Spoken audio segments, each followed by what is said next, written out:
Boa tarde. Hoje temos a grande satisfação de conversar com o Dr. Jaime Benchimol, uma das principais lideranças empresariais da região amazônica, né, com uma história de vida muito conhecida de todos. Esteve à frente de duas grandes empresas da região, a Bemol, e atualmente preside a Fogás, a Sociedade Fogás Limitada. Dr. Jaime Benchimol é formado em Economia, com mestrado em Administração pela Universidade de Berkeley, Califórnia. Nos dá a grande honra de ser membro da Associação Panamazônia, um dos nossos grandes apoiadores, defende que os nossos objetivos de uma Amazônia próspera, com liberdade para empreender e prosperar aqui na região. Então agora eu passo a palavra para o Dr. Jaime Benchimol para que ele fale para nós um pouco ele mesmo, quem é Jaime Benchimol. Obrigado, Belisário, e parabéns à Panamazônia pela iniciativa de produzir essas entrevistas e coletar essas informações preciosas sobre a vida empresarial dos amazônidas. Eu tive uma infância feliz, vamos dizer assim. Estudei aqui no Grupo Escolar Princesa Isabel, posteriormente no Colégio Estadual do Amazonas, em seguida na Universidade Federal do Amazonas, transferindo para a Universidade de Miami, onde eu concluí o meu curso de bacharelado em Economia e em seguida fiz o curso de mestrado em Administração na Universidade da Califórnia, em Berkeley. Então essa é a trajetória. Eu acho que o que mais chama a atenção na minha formação não foi tanto essa educação formal, mas a educação informal que os meus pais me proporcionaram através de tutores e professores particulares que complementaram a minha formação. E eu atribuo a isso grande parte do interesse que eu tive na área acadêmica e que mais tarde foi bastante útil também para mim na área empresarial. Doutor Jaime, eu sempre assisto suas palestras, o senhor sempre fala de valores, a importância dos valores, né? E eu queria que o senhor comentasse um pouquinho para nós sobre isso, os valores que levaram ao sucesso empresarial seu pessoal, né? E também da família Benchimol. Sei que a história é muito longa, não é? E eu sei que a família Benchimol, além da educação, que o senhor mencionou há pouco, valoriza muito a educação, mas também tem outros valores muito sólidos e que eu tenho certeza que tem contribuído para o sucesso, né? O senhor podia comentar conosco? Eu tive a sorte de ter grandes inspirações na área empresarial, tanto do lado da família do meu pai, né, com o meu pai Samuel, meus tios Israel e Saul, que foram os fundadores da Bemol e da Fogás, empresas que se tornaram uma boa referência nessa área empresarial. E do lado da minha mãe, também tive grandes e importantes inspirações, com Isaac Sabá, que era meu tio-avô, irmão da minha avó materna, e Moisés Israel, dois grandes empresários, pioneiros das indústrias aqui no estado do Amazonas e que também foram uma referência muito importante para mim. A constituição das empresas e a longevidade das empresas tem muito a ver com os alicerces que são construídos. E esses alicerces nós chamamos de princípios e valores organizacionais. Então nós tentamos na nossa organização consolidar essa cultura da família, a cultura empresarial que prevalece e prevalecia nas empresas, dentro de um diagrama, de tal modo que toda a organização tivesse uma referência sobre aquilo que nós acreditamos, sobre aquilo que representa efetivamente a personalidade da nossa organização. Então esses princípios são baseados em valores. São 5 princípios, né? A integridade, o respeito, a economia, a energia e a melhoria contínua. Então são coisas bem simples, né? Integridade é fazer as coisas certas, né? Respeito é tratar os outros como queremos ser tratados, economia é economizar ao máximo para podermos oferecer custos baixos e preços competitivos aos nossos clientes. Energia é atender os clientes na velocidade que eles esperam, né, com a urgência necessária. E melhoria contínua é o processo de estar permanentemente insatisfeito e inconformado com o status quo em busca de alguma coisa melhor. Então, isso já sempre fez parte, vamos dizer assim, da crença familiar e da estrutura e da cultura da organização. Nós sintetizamos isso em valores. E eu quero dizer que a contribuição para isso já existia antes mesmo de eu entrar nas organizações. Mas eu contribuí para consolidar esse entendimento e adicionar algumas coisas, né? E eu devo dizer que a contribuição veio tanto do lado da família do meu pai, quanto do lado da família da minha mãe. A minha mãe tinha muito esse aspecto também de tentar servir, de se antecipar à necessidade das pessoas e dos clientes e etc. Então, isso foi incorporado a esse diagrama, de tal modo que os valores sempre estiveram no centro do processo. É muito, muito relevante. Eu acredito aos valores, à longevidade das organizações. Então, tudo que se fala hoje, por exemplo, quando se fala hoje de governança, né, governança nada mais é do que bons valores aplicados à organização. É uma palavra nova, mas é um conceito milenar, né? É simplesmente a boa conduta empresarial, a boa cidadania empresarial. E é isso que nós buscamos fazer, com transparência, junto a todos os sócios, com o cumprimento das nossas obrigações junto aos governos, nas relações trabalhistas, nas relações fiscais e tributárias e etc. Então, esse processo, eu atribuo a ele a longevidade, né? Uma empresa, que a Bemol já está com 80 anos, a Afogados está com 66 anos, são empresas longevas, né?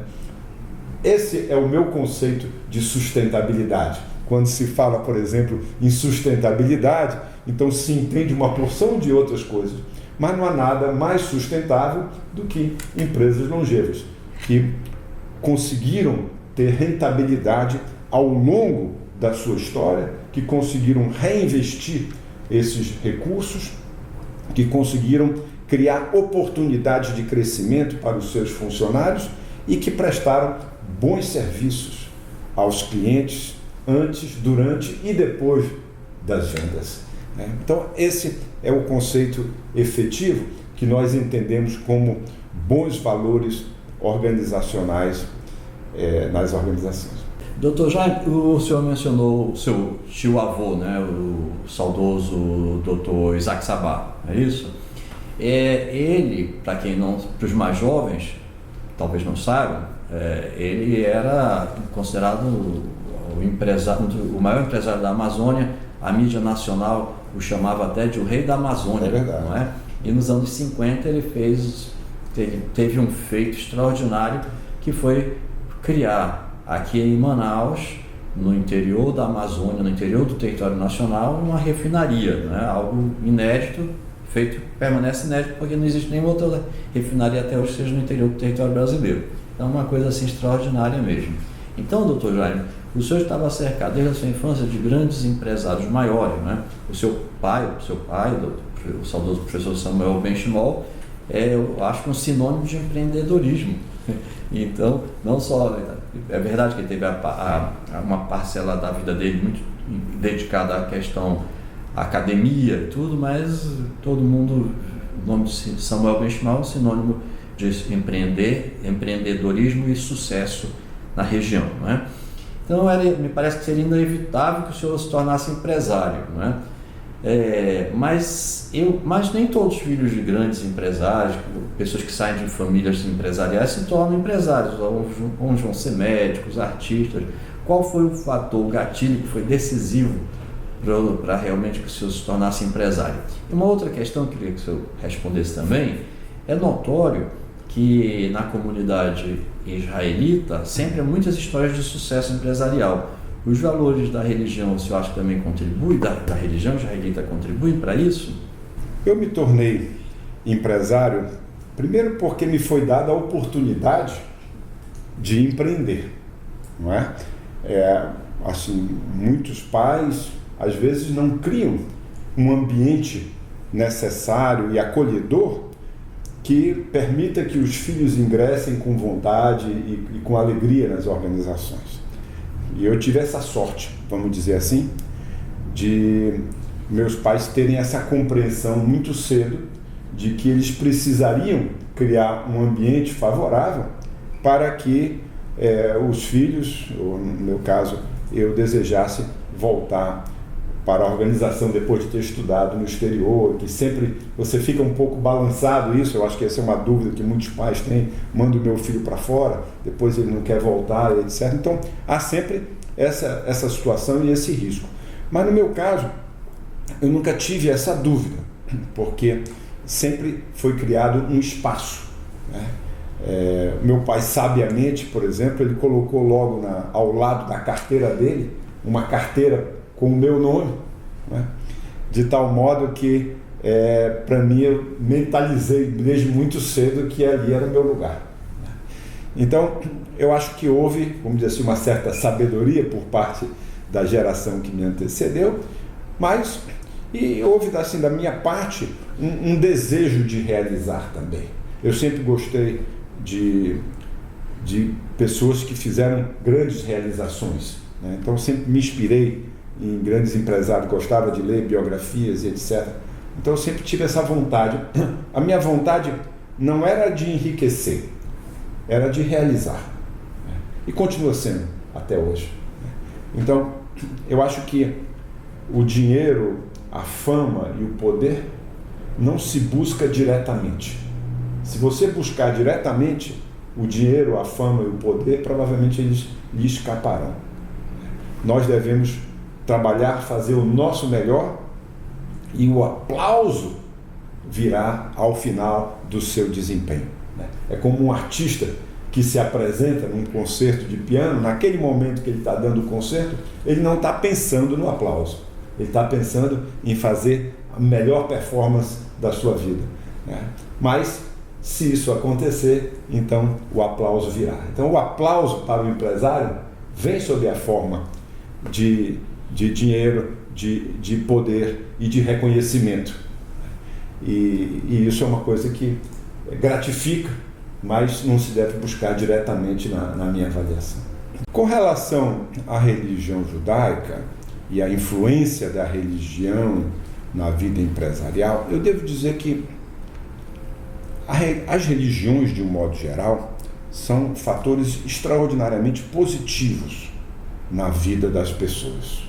Eles oferecem conforto, eles oferecem inspiração, espiritualidade, crescimento e etc.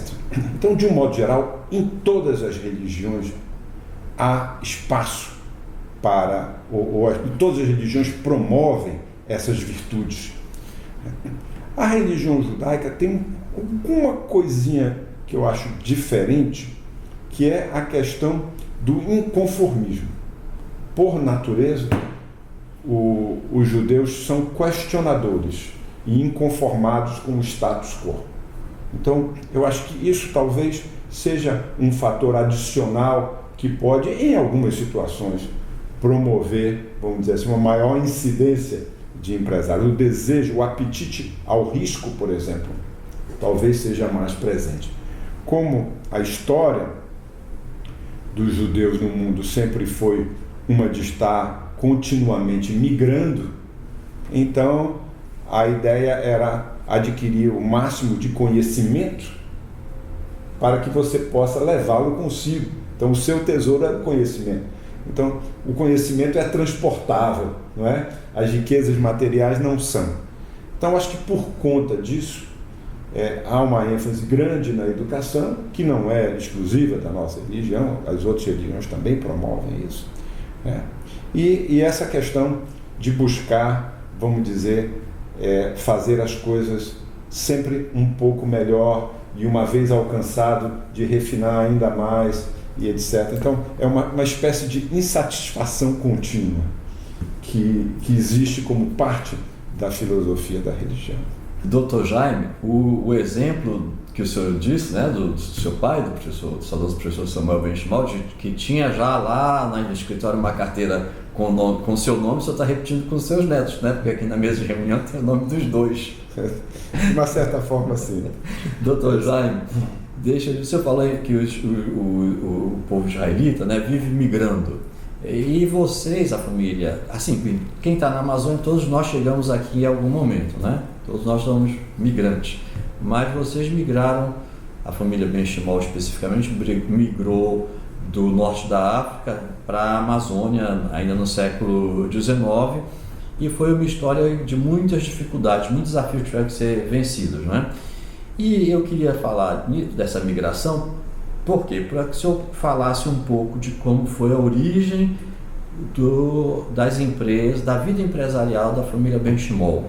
Vivemos no Marrocos, pelo que nós sabemos hoje dos estudos aqui, a minha esposa é uma estudiosa da história da família também, nós vivemos no Marrocos com muita paz e muita alegria durante aproximadamente 400 anos, egressos da Península Ibérica originalmente. E em algum momento, no final do século XIX, a vida tornou-se menos favorável aos judeus e a outros povos no Marrocos, e por conta disso, e também pela atração do período da borracha, então algumas famílias, cerca de 1000 famílias ao todo, migraram da região do norte do Marrocos, especificamente Tanger, Tetuan, Arcila, Casablanca, Fez e etc., migraram para Belém e posteriormente para Manaus, né, vindo para toda essa região da Amazônia em busca de oportunidades no período da borracha. Então a minha família foi uma dessas famílias. Aliás, tanto no caso da família Benchimol quanto no caso da família Sabah. São bem similares as histórias e os períodos que vieram para cá. Aliás, a família Sabah veio até antes da família Benchimol, do Marrocos para o estado do Pará. Mas, então é um período similar ao período de todo empresário. Todo empresário que começa, e pioneiro, que inicia uma atividade, começa com muito trabalho e pouco dinheiro, né? Então, praticamente, isso não é uma história incomum.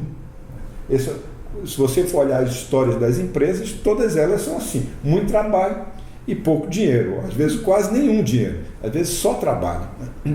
Mas, com a perseverança, a destinação, a disciplina e as economias, as empresas puderam ir se capitalizando.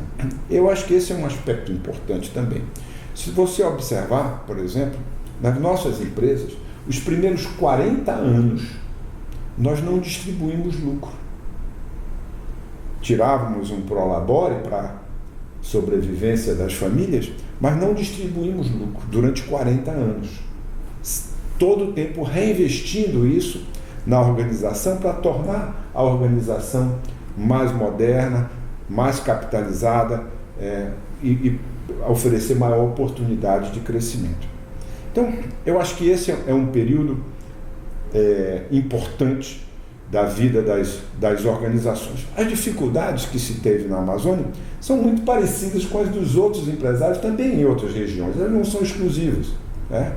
Então, não havia infraestrutura, até hoje a infraestrutura é deficiente, mas na época era muito mais deficiente, praticamente não havia infraestrutura, não havia comunicação, transportes deficientes, recursos financeiros, não havia disponibilidade nem nos bancos desses recursos, financiamentos de longo prazo e etc.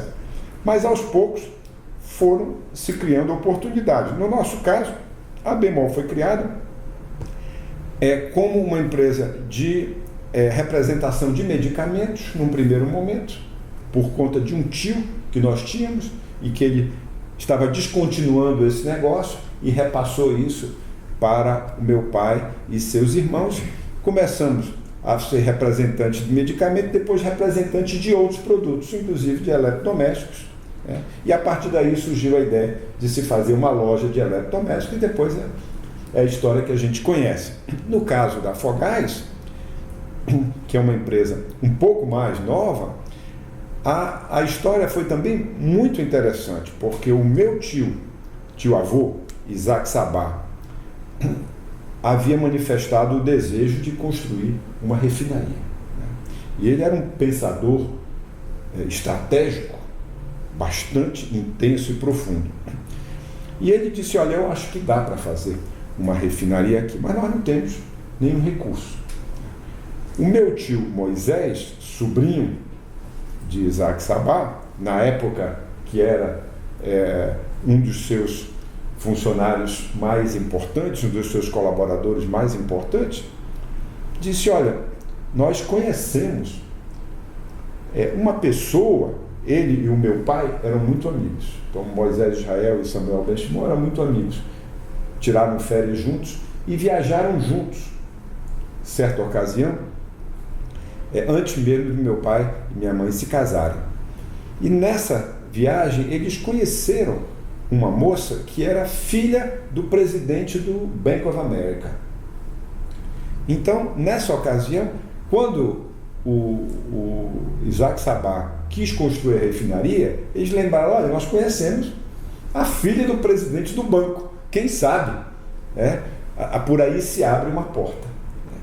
E assim, deve ter havido muita dificuldade na comunicação, mas o fato é que eles conseguiram, depois de viagens e conversas e etc., que o Bank of America financiasse a construção da refinaria, desde que fosse dado a eles o direito de indicar o diretor financeiro e o diretor de operações. E com isso se criou a refinaria. Meu pai, que já estava de alguma maneira ligado, foi trabalhar junto com Moisés Israel na refinaria, e a partir daí, quando a refinaria entrou em produção e começou efetivamente a criar uma série de benefícios para toda a região, havia um excedente de gás que era produzido, mas não era aproveitado e estava sendo queimado. Então, na ocasião, Isaac Sabá disse, muito bem, nós podemos agora aproveitar o gás, eu vou dar para alguns empresários a possibilidade de engarrafar esse gás, e assim o fez, para alguns importantes empresários da região. E o meu pai foi um deles, outro foi a família Vasques, Vasco Vasques, que criou a Gasônia, que mais tarde foi comprada pela Fogás, e os outros dois empresários nunca chegaram a se instalar. Então essa, em rápidas palavras, é a história da nossa organização, produto da iniciativa, do pioneirismo, mas também do acaso e da sorte, que eu sempre gosto de lembrar que estão presentes em todas as histórias de sucesso. A gente não pode diminuir a importância da sorte e do acaso nesse processo. Doutor Jaime, do jeito que o senhor fala, parece que foi simples, mas eu tenho certeza que não foi tão... Parece que foi fácil, mas eu tenho certeza que foi muita dificuldade. E eu imagino que deve ter tido um impacto enorme isso, a formação porque o seu pai também era muito estudioso, falava inglês, o saudoso doutor Moisés Israel também falava inglês perfeitamente, um homem muito culto. Então eu tenho a impressão que a personalidade deles, a formação que eles tinham, o interesse em estudar, deve ter contribuído muito. Eles não teriam tido essa capacidade enorme de articulação, porque eu sei que eles tiveram que fazer viagens a Nova York e tudo, durante esse momento de captação de recursos para refinaria. Inclusive, não sei, eu acho que já lhe contei essa história, mas se não contei, conto agora. Em 2002 ou 2003, eu trabalhava na Suframa e eu fui a Aruba, porque Aruba também tem uma zona franca lá, então nós íamos firmar um memorando de entendimento entre a Zona Franca e a Zona Franca de Aruba, e eu fui recebido, representando a Suframa, pelo presidente regional lá, que era um senhor de bastante idade, e ele falou, olha, eu conheço em Manaus, tenho um grande amigo, o Dr. Moisés Israel. Eu falei, lógico, eu conheço, eu já trabalhei com ele na Federação das Indústrias, gosto muito dele. Ele falou, pois é, nos anos 50 ele veio aqui,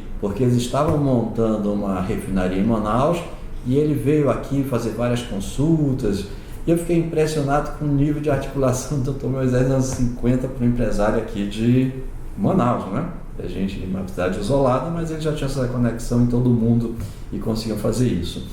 Doutor Jaime, eu queria que o senhor falasse, pois é, o senhor falou da Bemol, que foi fundada em 42, não é? Pelo seu pai e seu tio, Israel Benchimol, não é isso? Também. Posteriormente o Saul também. E posteriormente o saudoso professor Saul Benchimol, e nos anos 50 vocês fundaram a Fogás.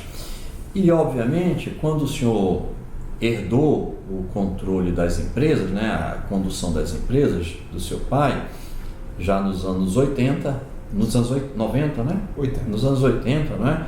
O senhor recebeu, obviamente, uma base extraordinária das empresas sólidas, mas depois, durante sua gestão, essas empresas, também a cidade foi crescendo, a região foi crescendo, e as empresas cresceram muito mais, ao ponto da Bemol, enquanto o senhor estava lá, eu não sei se continua, mas se tornou a maior recolhedora de ICMS comercial, não é isso? É isso mesmo. E, então eu queria que o senhor falasse um pouco dessa evolução mais recente de ambas as empresas, como o senhor conseguiu fazer com que a Bemol se tornasse, chegasse a esse porte, e falasse um pouquinho também da Fogás, como é que está hoje, tamanho, quantas lojas, quantos colaboradores, onde está atuando, porque eu sei que já não atua, já saiu da região, atua em outros lugares também. Por favor, doutor Jaime.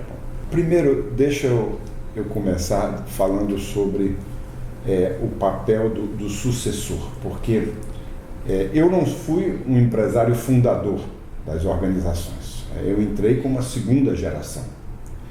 E agora estamos passando por uma terceira geração. Então, eu tanto me coloco na posição de sucessor como de sucedido, vamos dizer assim.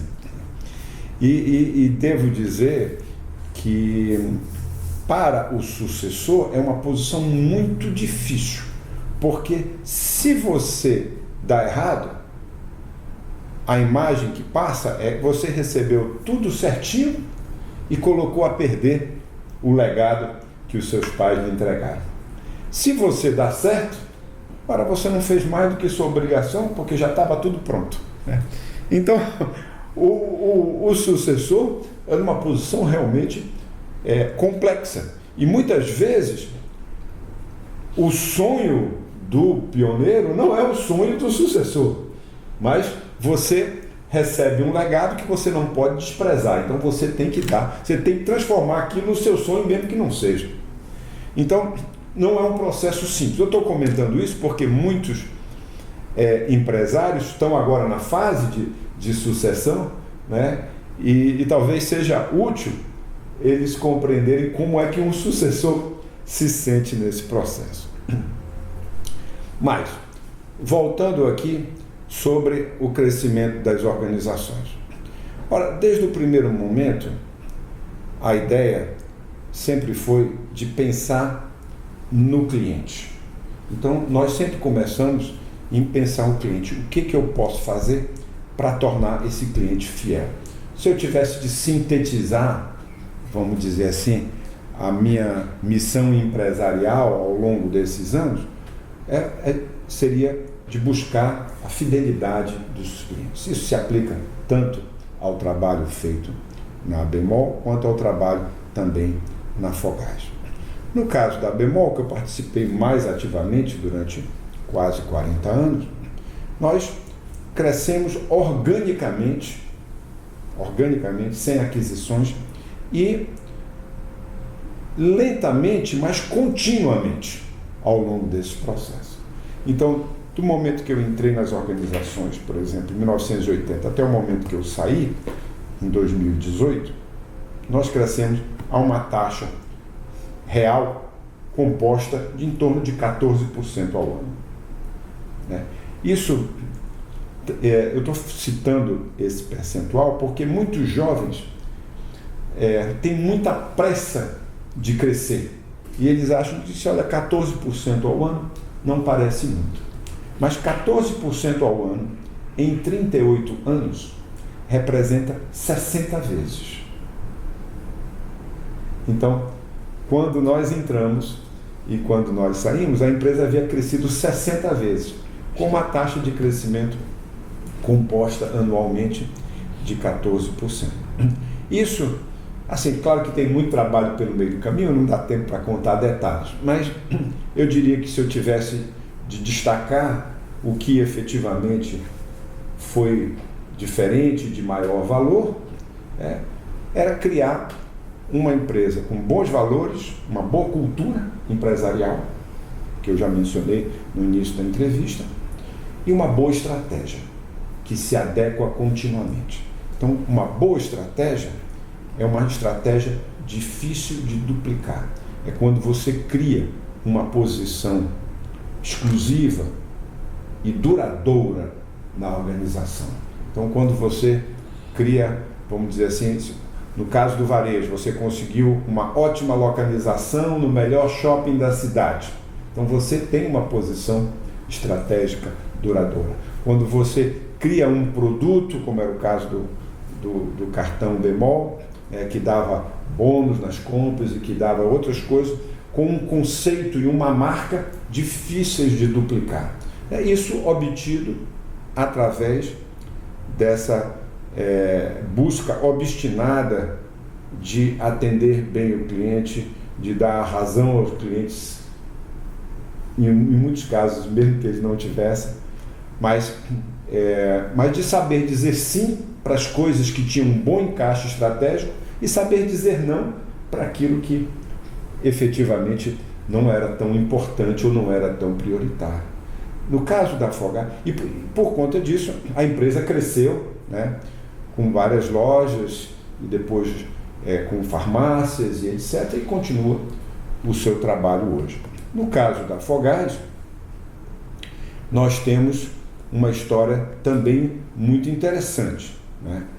O meu pai e o meu tio Israel iniciaram, posteriormente o meu tio Saul veio trabalhar, e deu um grande impulso nas organizações, com muito dinamismo e muita dedicação ao longo de uma vida inteira de trabalho, de 50 anos de trabalho que ele teve à frente aí das empresas. Nós começamos no Amazonas, depois expandimos para as outras regiões da Amazônia, e hoje estamos presentes em 10 estados brasileiros, praticamente em todos os estados da Amazônia, exceto Tocantins, e também no Mato Grosso, São Paulo, Minas Gerais. Portanto, eu diria que foram histórias de muito trabalho, de muita dedicação e de muito foco.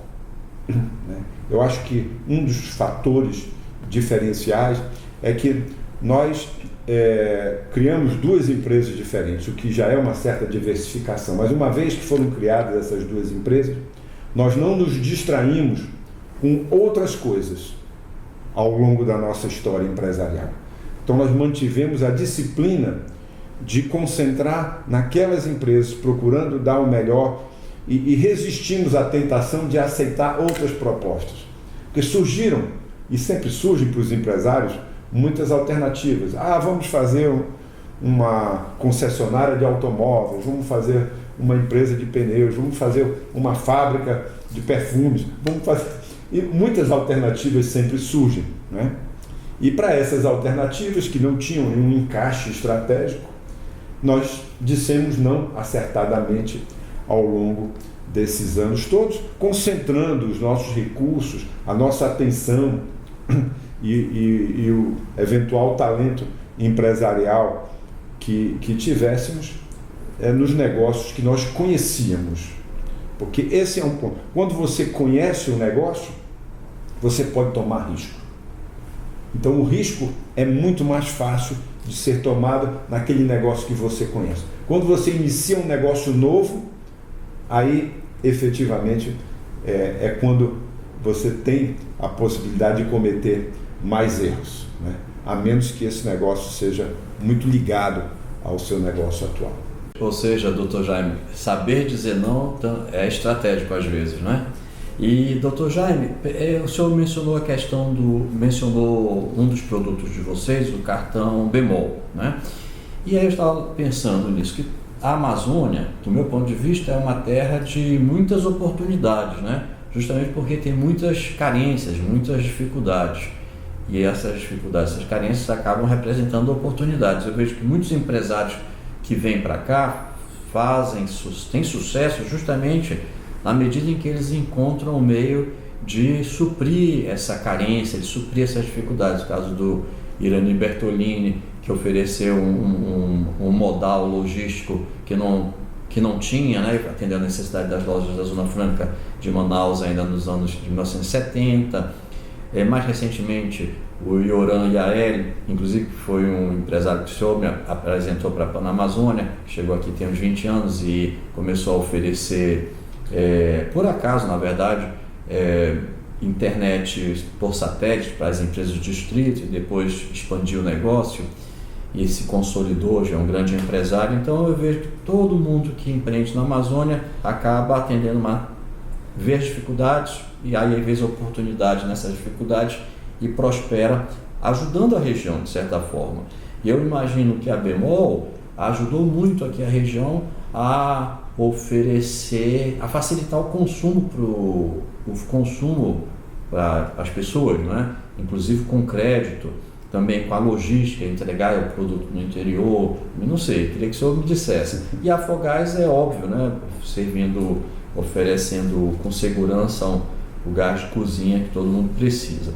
Então, eu queria que o senhor falasse agora um pouquinho para a gente do que é empreender na Amazônia e dessa simbiose, se o senhor vê isso, né, entre a região e as empresas e o sucesso daí decorrente. Acho que empreender na Amazônia é um ato de coragem, de pioneirismo, de dedicação, mas ele não é muito diferente do que outras regiões remotas que existem no Brasil e mesmo no mundo. Ele é diferente, o empreendimento na Amazônia, ele carrega algumas características diferentes. Primeiro, geralmente, os recursos necessários são maiores do que os planejados. Isso pela minha experiência acumulada. Então, toda vez que você planeja investir 100, dificilmente você termina um projeto com 100. Então, geralmente, é maior, os gastos são maiores. Então, é prudente você superestimar um pouco mais. A mesma coisa com os prazos, né? Por conta das dificuldades, da logística e da falta de comunicação e da falta de qualificação de pessoas e etc., também os prazos tendem a ser mais dilatados. Essa é uma outra característica da região. E a terceira é o risco. Acho que por conta do clima da nossa região aqui, né, que é muito quente, muito úmido, muitas chuvas e etc.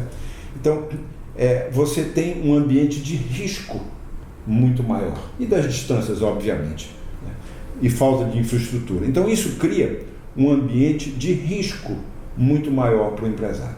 Então, quem investe na Amazônia precisa ter um grande apetite pelo risco, maior do que quem investe em outros lugares.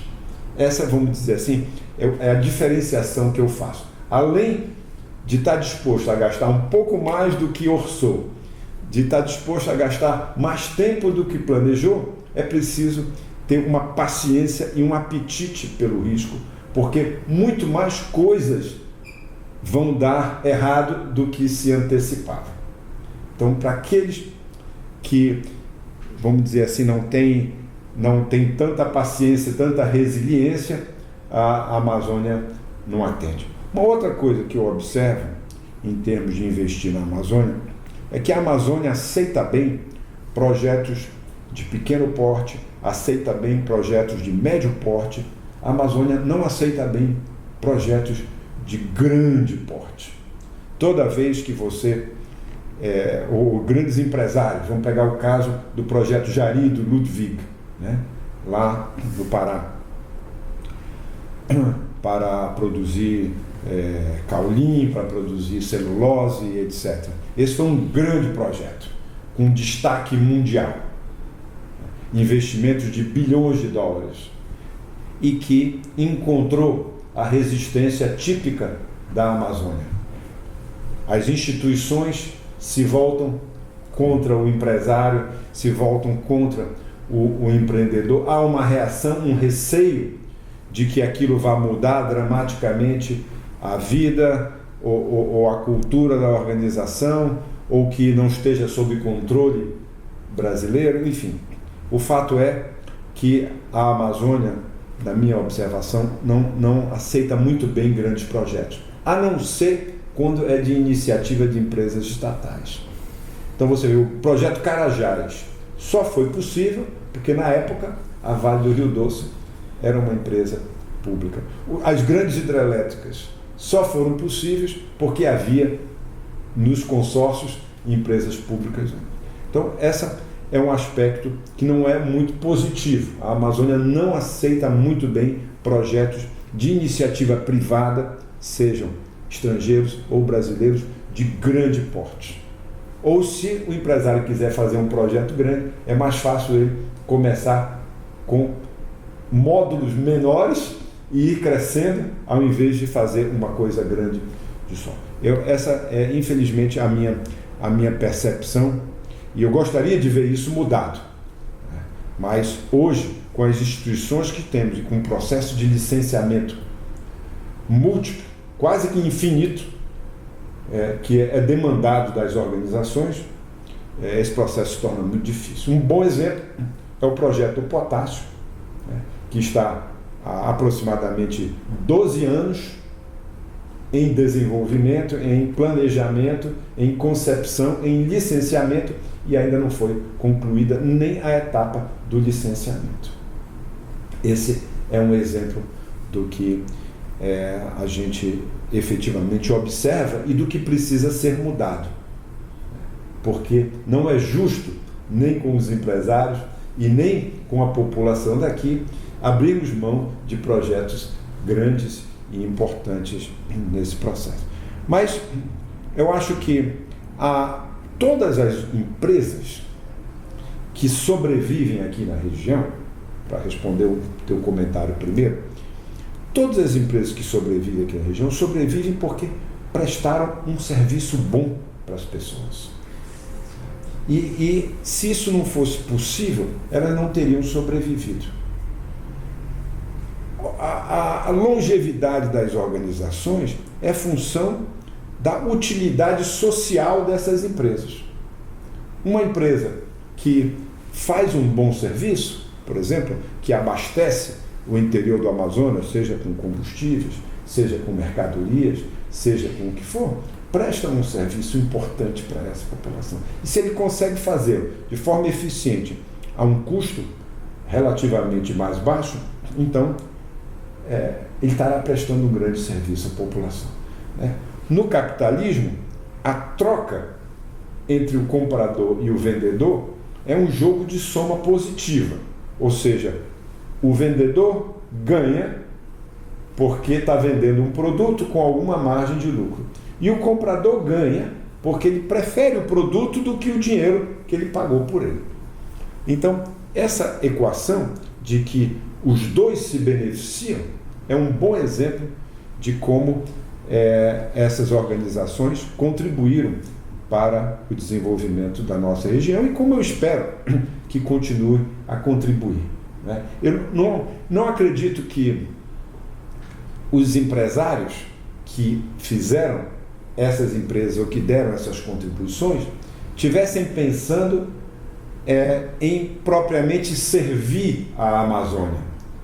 Mas a beleza do capitalismo, desde o conceito inicial lá do Adam Smith, é que eles, agindo em benefício próprio, prestaram também um benefício a terceiros. Então, eu não tenho, vamos dizer assim, a ilusão de que nós estejamos aqui para servir a população, mas sim que, servindo bem a população, nós servimos bem também aos interesses das nossas empresas.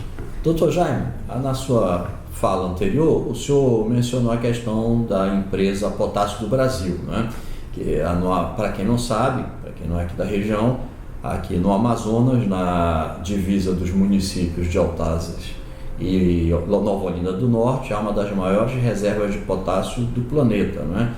E que fosse explorada poderia ser de enorme benefício para o Brasil e para o mundo, já que o Brasil produz alimento, o agro brasileiro produz alimento para 1 bilhão de pessoas no planeta. Mas o projeto não sai do papel, como o senhor disse, já são 12 anos.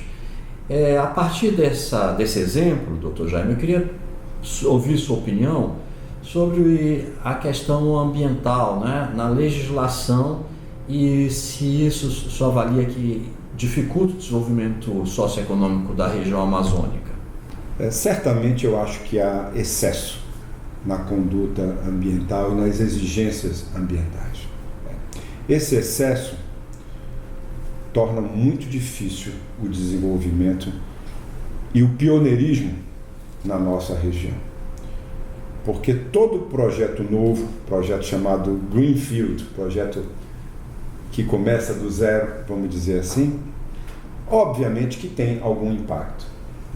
Às vezes não são nem impactos tão grandes, como, por exemplo, é o caso de um gasoduto, né, cujo nós temos aqui o exemplo do gasoduto Quari-Manaus, que demorou 10 anos até o processo de conclusão e de licenciamento e etc., por conta das exigências que eram. E nós sabemos que o gasoduto abre um caminho, uma picada de cerca de 20 ou 30 metros na floresta, o que representa muito pouco comparativamente aos benefícios que ele traz aos usuários do seu produto, né? Então, acho que falta um pouco mais de equilíbrio nos nossos gestores para analisar o custo versus o benefício.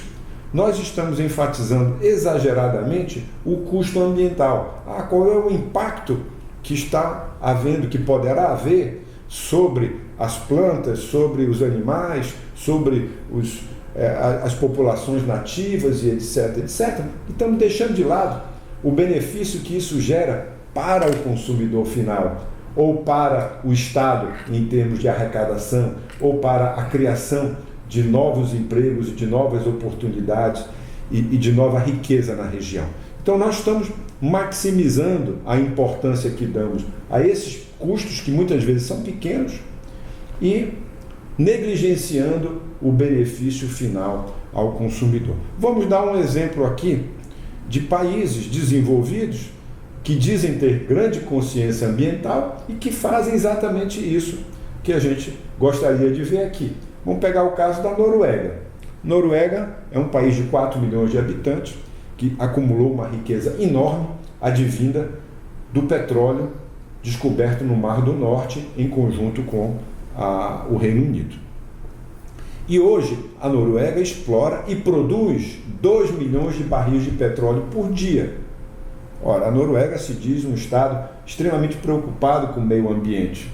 Eu até acredito que haja uma preocupação, mas nem por isso eles estão deixando de produzir 2 milhões de barris de petróleo que eles sabem vão ser queimados, e que vão aquecer o planeta. Portanto, eles poderiam perfeitamente, com os recursos que já acumularam, eles têm $1 trilhão num fundo soberano, mais do que qualquer um outro país por uma larga margem por habitante. Então, eles poderiam perfeitamente dizer, nós vamos parar de produzir petróleo para dar a nossa contribuição ao meio ambiente do mundo. Mas não, eles consideraram que podem continuar produzindo petróleo, 2 milhões de barris por dia, mesmo sabendo que esse petróleo vai aquecer a atmosfera. Veja, no nosso caso, nós não conseguimos licenciar uma mina de potássio que terá um impacto de mais ou menos 1 ou 2 quilômetros quadrados, que não é nada para a Amazônia, com a grande preocupação de que aquilo possa ter algum impacto negativo sobre o meio ambiente. Esses impactos podem ser mitigados com precauções, mas o fato é que nós estamos tirando o homem amazônico da equação na nossa análise. Quando se faz a análise dos projetos e se cria todas essas exigências, não estamos considerando que temos mais de 20 milhões de amazônidas morando aqui na região amazônica e que merecem ter a oportunidade de explorar adequadamente os seus recursos. Esse é um problema que eu acho que é extremamente injusto e que nós não devemos nos submeter e nem aceitar.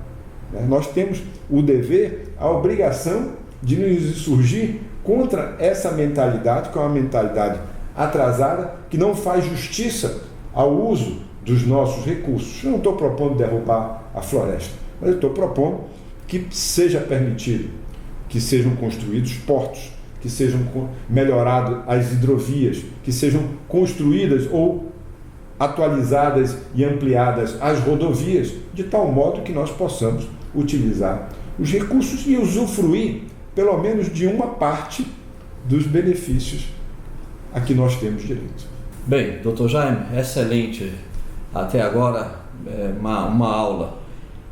Doutor Jaime, eu queria, como o senhor sabe, né, o senhor é um dos nossos principais apoiadores da Associação Panamazônia, e a Panamazônia tem dois objetivos principais. Um é o ideal, promover sempre o ideal do desenvolvimento econômico da Amazônia, obviamente com respeito às questões sociais e às questões ambientais, mas sempre a prioridade para o desenvolvimento econômico, porque a pobreza é a principal inimiga, tanto da sociedade quanto do meio ambiente.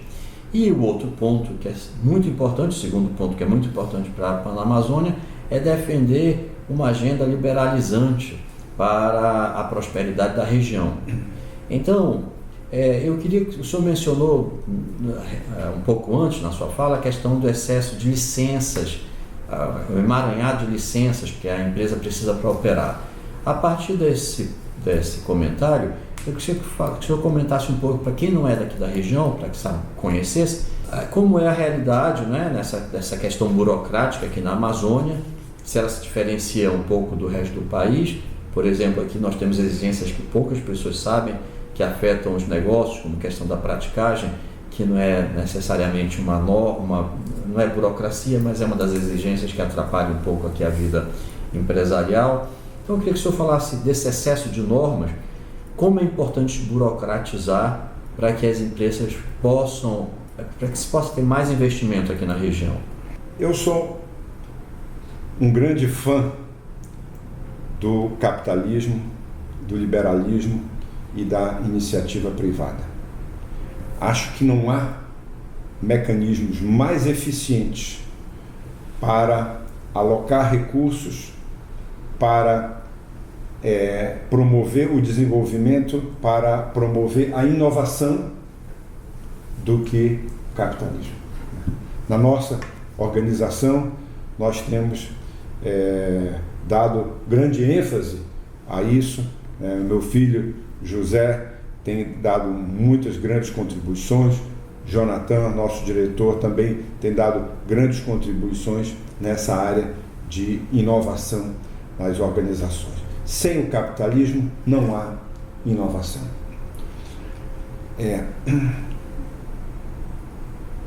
O capitalismo e a abertura, é preciso que nós entendamos que ele facilita a vida do empresário, permitindo que esse espírito empreendedor ocupe mais espaço e que se multiplique, de um lado.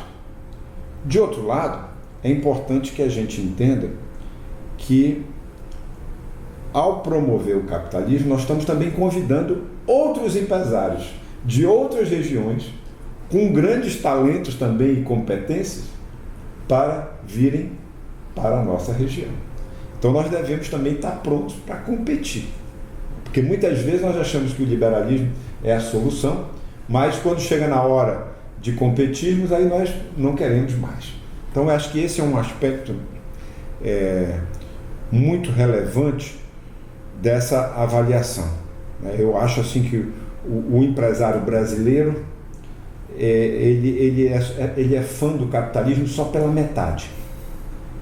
Porque quando começa a ter que obrigá-lo a competir com os outros, aí ele já quer uma proteção, não quer mais a competição e a abertura do processo. Então, essa é uma observação minha, que eu vejo frequentemente, tenho muitos amigos nessa área, etc. Então, tanto funciona, é uma via de mão dupla, né? Cria oportunidades para nós irmos para qualquer outro lugar, abre as portas, vamos dizer assim, com a redução da burocracia, do licenciamento e da demora, de um lado, mas de outro lado, convida também muita gente de outras regiões do Brasil e do mundo a virem participar e a virem investir. E muitas vezes você pode ficar deslocado nesse processo por não ter a tecnologia certa ou por não ter acesso às informações corretas. Então eu vejo que nós devemos lutar.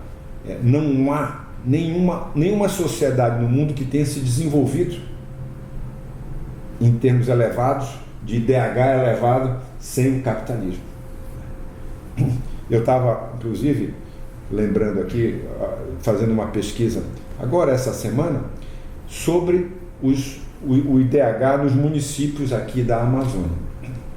Uma curiosidade: no Amazonas, 76% dos municípios, ou seja, mais ou menos 3/4 dos 62 municípios, aproximadamente aí 46, 47 municípios, tem IDH, o Índice de Desenvolvimento Humano, abaixo de 0,60, que é considerado baixo ou muito baixo.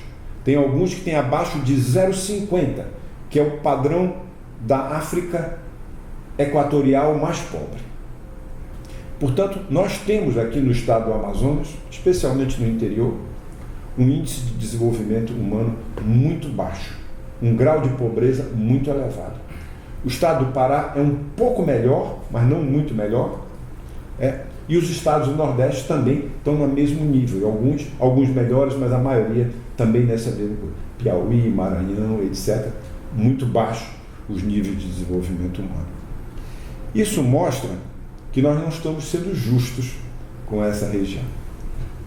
Se, por um lado, a Zona Franca trouxe muitos benefícios e que todos temos que ser gratos e lutar por ela, por outro lado, isso é uma constatação, é uma evidência que o homem no interior do Amazonas, ou seja, que nós abandonamos o resto da região por falta de oportunidades. Fomos gradualmente cedendo às exigências ambientais e inviabilizando todas as atividades que poderiam ser desenvolvidas nessa região. Sejam atividades de exploração de madeira, de juta, de castanha, de borracha, do que for, ou mesmo em algumas áreas de turismo. Então, o excesso de legislação deu um nó na economia amazônica, tornando as licenças extraordinariamente difíceis e aumentando o risco de nós empreendermos. Portanto, eu vejo que a nossa região, ela precisa de ser repensada nesse aspecto. Nós precisamos convencer o resto do Brasil, que ainda tem a opinião dominante sobre a nossa região, de que nós merecemos um tratamento melhor se nós queremos diversificar a nossa economia, especialmente aqui no Amazonas. A economia do Pará é muito mais diversificada, Tem mineração, tem energia, tem agropecuária, tem estrutura portuária, tem acesso ao mar e etc. É uma economia muito mais robusta e alicerçada e diversificada do que a economia do Amazonas, que está simplesmente apoiada sobre os pilares que sustentam a Zona Franca de Manaus. Então nós precisamos repensar esse processo e, naturalmente, que hoje as amarras que nos são impostas pela legislação, pela conduta dos ministérios públicos federais, que muitas vezes vão ao extremo nas exigências e etc., isso torna bem difícil empreender na nossa região. Mas, dito isso, com tudo isso, eu continuo sendo bastante otimista com o nosso futuro. Doutor Jaime, o senhor mencionou ainda há pouco o José Benchimol, seu filho, né? Eu lembro que em 2015, eu acho, 2016, acho que foi 2015, a Associação Panamazônia fez uma palestra lá na Federação das Indústrias sobre a importância do liberalismo no desenvolvimento da região amazônica. E o José Benchimol nos honrou aceitando o convite para ser o palestrante principal. E eu fiquei impressionado, eu lembro, porque às vezes nem sempre é difícil a gente conseguir muito público para eventos assim de temas mais específicos como esse. Mas eu lembro que nesse evento lá na Federação das Indústrias lotou o auditório, que tinha só para mais jovens, né, muito jovens, e gente até sentada assim no chão, nos corredores, totalmente lotado. E o José então palestrou sobre esse tema, né, sobre a importância do liberalismo, da liberdade para você empreender. E eu percebi então como esse tema era atraente para o jovem. E também o José é uma das lideranças, né, na defesa do liberalismo aqui. Ele acho que foi um dos fundadores do Instituto Ajuricaba. Então, muito ativo nesse tema. Mas me impressionou isso, o interesse que aquele evento despertou nos jovens. E eu percebi, então, que a mente do jovem ela está aberta para as ideias liberais e entende a importância. Mas eu não vejo isso nas autoridades. Então, se o senhor pudesse, alguns conselhos práticos que o senhor daria para aquelas pessoas que são responsáveis pela execução das políticas públicas no país, não é? Para avançar em rumo a uma agenda liberalizante? Primeiro, eu devo dizer que eu tenho um grande orgulho do José pelo que ele é e pelo trabalho também que ele faz na nossa organização, com contribuições muito relevantes e muito inovadoras. Quanto ao liberalismo, acho que já houve algum avanço comparativamente a 30, 40 anos atrás. Hoje nós já conseguimos, entre os jovens, eu digo de um modo geral no mundo, tem havido um avanço, e aqui na nossa região também, uma conscientização maior do que representa efetivamente os esteios do liberalismo econômico, né? Entender, por exemplo, que quando um preço se eleva, então a solução para o preço alto é exatamente isso. O preço alto oferece a solução para que ele seja reduzido, porque de um lado ele está dizendo para o produtor, produza mais desse bem, e ele está dizendo para o consumidor, consuma menos desse bem, né? Para um ele diz, olha, produza mais porque o bem está num valor alto, está num preço bom, preço alto, e para o consumidor ele diz, consuma menos porque ele está caro demais. Então, a combinação dessas duas coisas faz com que aqui aumente a oferta e aqui diminua a demanda. Então, a solução para o preço alto, como se diz em economia, é o preço alto, né? Nós não temos, ao invés de entendermos isso, nós buscamos legislação. Olha, o preço desse produto está alto demais, então temos que regular, temos que tabelar, temos que intervir.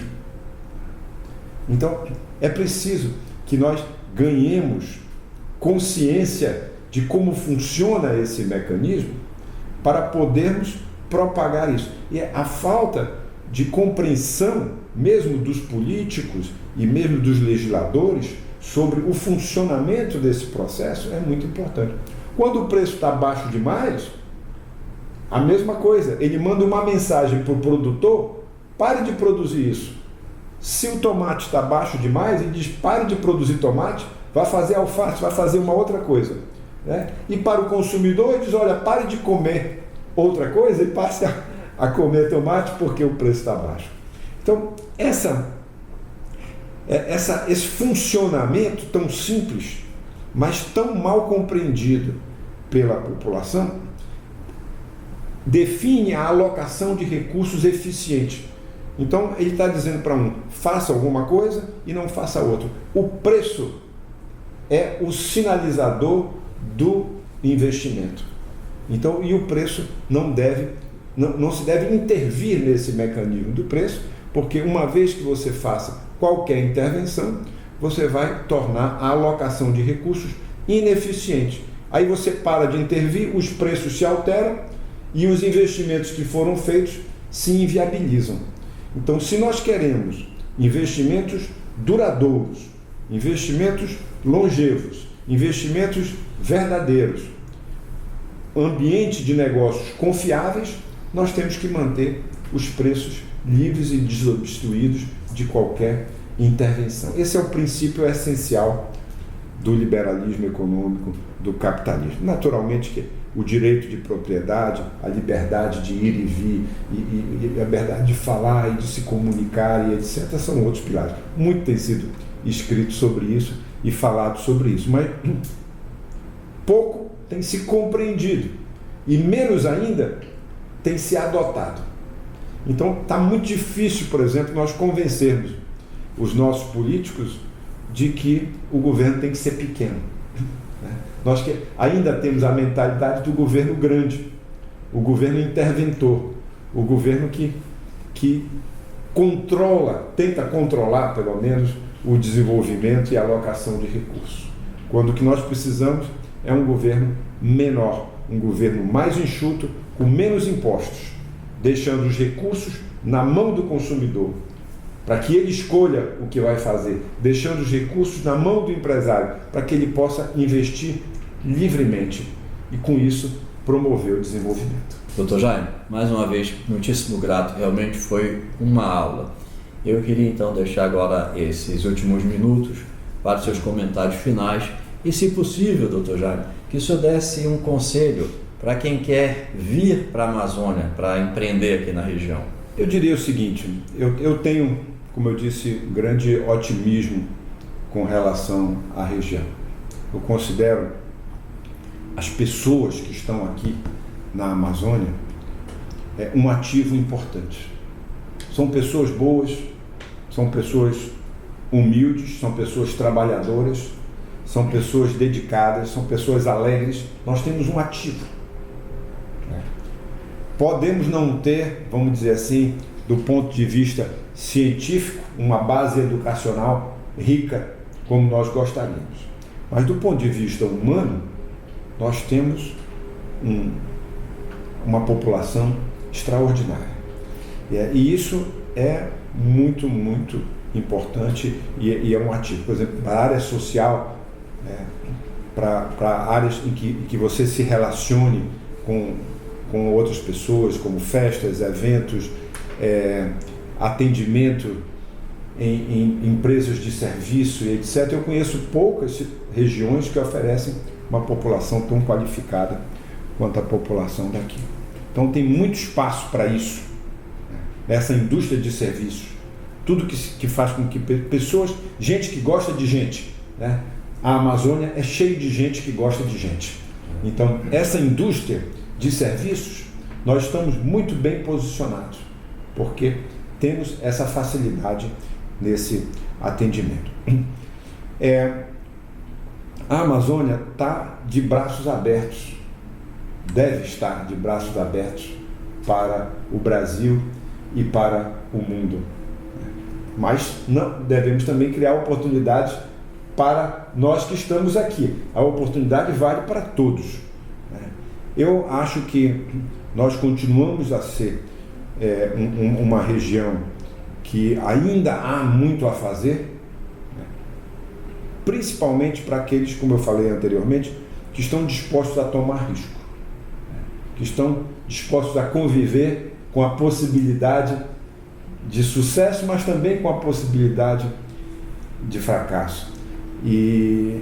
Mas eu acho que a nossa região vai ter um futuro. Tem crescido mais do que as outras regiões do Brasil, se nós olharmos historicamente. Nós temos crescido mais aceleradamente, temos diminuído a distância de renda que nos separa do resto do Brasil, mas não na velocidade que nós gostaríamos.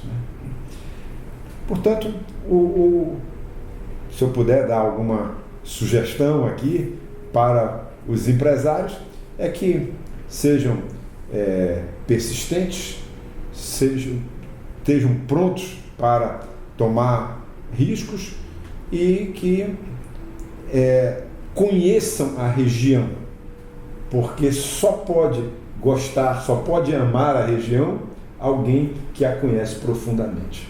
E essa região é um mundo, isso aqui é um continente, né? Tem muitas peculiaridades. Então eu acho que um bom começo para alguém que quer vir investir é passar um tempo aqui, viajar, conhecer, visitar, conversar com as pessoas e depois então decidir pelo seu investimento. Dr. Jaime, então renovo meus agradecimentos, foi uma enorme honra e eu queria esclarecer que essa entrevista com o Dr. Jaime Benchimol hoje, ela será parte integrante de um livro que a Associação Panamazônia irá publicar com o título tentativo de Prosperidade na Amazônia, Histórias de Sucesso Empresarial, né? O foco do livro é no desenvolvimento socioeconômico da Amazônia e na importância de uma agenda liberal. Então, mais uma vez, Dr. Jaime, muito obrigado. Muito obrigado. Eu que agradeço.